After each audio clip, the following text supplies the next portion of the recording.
दूसरी बात है, जब मसीह अपनी कलीसिया को लेने आएगा तब ये न्याय होगा। जब कलीसिया को लेने आएगा तो क्या होगा? न्याय होगा। जब कलीसिया उठा ले जाएगी तो न्याय होगा। क्या न्याय होगा? देखो यहाँ पर ध्यान से सुनो, लिखा है 14:3, यूहन्ना 14:3 में लिखा है, यदि मैं जाकर तुम्हारे लिए जगह तैयार करूं तो फिर आकर तुम्हें अपने यहाँ ले जाऊंगा कि जहाँ मैं रहूं वहाँ तुम भी रहो। अब यीशु मसीह आएगा जगह तैयार करके, आपके नाम से घर बना रहा है स्वर्ग में यीशु मसीह, और क्या कहेगा? चलो बबलू स्वर्ग में।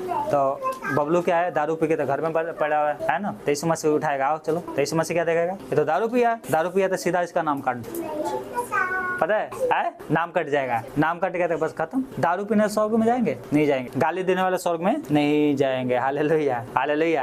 आप सोचिए आपकी शादी किसी दारू पीने वाला से हो जाए, रोजाना आपको मारे पीटे, और पहले ये बात आपको पता लग जाएगा तो आप करते शादी उसकी? या अपने बच्चों को करते? नहीं करते ना। पता है यीशु मसीह कौन है? हमारा दूल्हा। क्या है वो? दूल्हा। आज यीशु मसीह स्वर्ग में खड़ा है और कहता है चलो चलो धरती पर कलीसिया को लेने के लिए। स्वर्गदूत तो और बताओ गाजियाबाद के क्या हाल है? गाजियाबाद में बबलू कलीसिया कैसे है? तैयार हो गए सब स्वर्ग में जाने के लिए? एक स्वर्गदूत जाता है, कहता है नहीं वो दारू पीता है, वो गाली देता है, वो तो चोरी कर रहा है। परमेश्वर कहता है रुक जाओ, इसको 1 साल का और मौका दो। क्यों? प्रभु का आगमन नहीं हो रहा है। आप सोचिए आपकी शादी होने वाला है और जिससे शादी हो रहा है कोई आके बता दे वो लड़की जो है ना वो दारू पीती है, वो तो सिगरेट भी पीती है, गांजा भी पीती है, गुटखा भी खाती है, तो क्या कहोगे? आप शादी करोगे उससे? नहीं करोगे ना। फिर लड़का पूछेगा फोन करके, अरे तुम गुटखा खाती हो? तो कहेगी ये किसने बता दिया? तो उसने बताया। तो बोली हाँ कभी कभी खा लेती। अरे कहे ठीक है मैं तुमसे शादी करूंगा लेकिन तुम गुटखा छोड़ दोगी तब करूंगा। तो क्या लड़की छोड़ सकती है गुटखा? छोड़ देगी तो शादी करेगा? नहीं छोड़ेगी। देख लेना भैया। वैसे यीशु मसीह है, गुटखा छोड़ोगे स्वर्ग में जाओगे, व्यभिचार छोड़ोगे स्वर्ग में जाओगे, गालियां देना छोड़ोगे स्वर्ग में जाओगे। नहीं तो यीशु मसीह आएगा तो बोल देगा हम नहीं जानते इसे कौन। जगह तैयार कर रहा है। आप स्वर्ग में क्या कर रहा है यीशु मसीह? यहाँ 30 लाख रुपया चाहिए एक 50 गज की प्लॉट लेने के लिए, बनाने के लिए 30 लाख रुपया चाहिए। वहाँ पर फ्री में जगह तैयार कर रहा है, जहाँ ना रोना है ना दांत पिसना है, ना चिंता है क्या कमाएंगे क्या खाएंगे कहाँ सोएंगे, सब तैयार करके रखा है। स्वर्गदूत आपके लिए घर तैयार कर रहे हैं। स्वर्ग कोई ईंटा जोड़ रहा है, कोई क्या कर रहा है? दरवाजा लगा रहा है। जो आता है यीशु मसीह में और विश्वास करता है, बपतिस्मा ले लेता है, उसके लिए उसी दिन घर बन के तैयार होता है। समझ पता है आपको? कितने बार बताया? 15 में लिखा है कि क्योंकि हम प्रभु के वचन के अनुसार, कौन से पढ़ा था? हाँ यहाँ पर कि परमेश्वर क्या कर रहा है? यहाँ पर घर तैयार कर रहा है। और मैं कह रहा, वो यहाँ कह रहा है मैं जा रहा हूँ तुम्हारे लिए घर तैयार करता हूँ और फिर तुम में आकर ले भी जाऊंगा। Hallelujah, hallelujah. अब आगे क्या लिखा है? पहला थिस्सलुनीसियों 4:14 में क्या लिखा है? 14 से 17 तक क्या लिखा है? क्योंकि यदि हमें प्रेरित करते हैं कि यीशु मरा और जी भी उठा तो वैसे ही परमेश्वर उन्हें भी जो यीशु में सो गए हैं उनके साथ ले आएगा।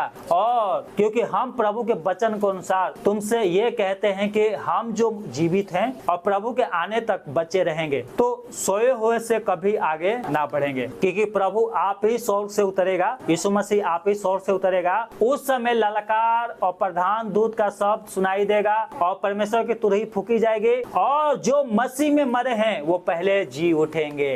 तब हम जो जीवित और बचे रहेंगे उनके साथ बादलों पर उठा लिए जाएंगे कि हवा में प्रभु से मिले और इस रीति से हम सदा प्रभु के साथ रहेंगे। हालेलुया।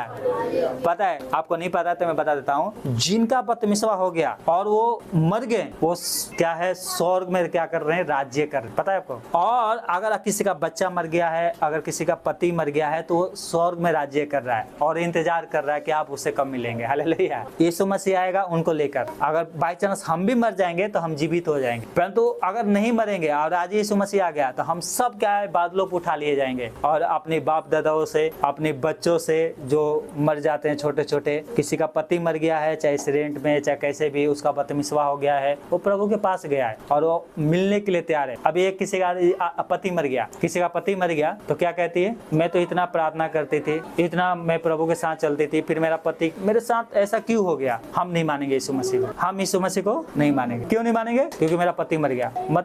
पति मर गया, पता है और कितने साल जी हो गया? 15 साल 20 साल, हमेशा के लिए वहाँ पर वो आपका इंतजार कर रहा है। आप तो यीशु मसीह को छोड़ दिए तो आप तो सीधा नरक में जाएंगे और वो स्वर्ग में इंतजार कर रहा है आपका। हालेलुया। तो किसी का पति मर गया तो उसको प्रभु को नहीं छोड़ना है। समझ गए? किसी का बच्चा मर गया है तो प्रभु को नहीं छोड़ना है, वो बच्चा स्वर्ग में आपका इंतजार इंतजार कर रहा है। आपका पति या आपकी पत्नी कोई मर गई, पत्नी अगर मर गई है आपसे पहले तो भी स्वर्ग में इंतजार कर रही है, बैठ के आपका इंतजार कर रही है, वेट कर रही है, और आप कहाँ जा रहे हैं? नर्क में जा रहे हैं। यीशु मसीह आएगा, उसके साथ सब लोग आएंगे, और जो यहाँ पर रहेंगे धरती पे सब क्या है? बदल जाएंगे, सबको उठा लिया जाएगा। Hallelujah, hallelujah. इसलिए क्या है, प्रभु के साथ जीवन जीना बहुत जरूरी है। अगर कोई मर भी जाता है तो ज्यादा रोने की जरूरत नहीं है। हाँ, दर्द होता है, लेकिन दुख होता है, लेकिन इतना भी दुख मत मनाओ कि प्रभु को ही छोड़। जो प्रभु में मरते हैं वो धन्य हैं, समझ गए? जो प्रभु में मरते हैं वो धन्य हैं, क्योंकि यहाँ पर जितने वो काम किया था ना, वो सब कामों से उनको यहाँ पर विश्राम मिलेगा। Hallelujah, hallelujah.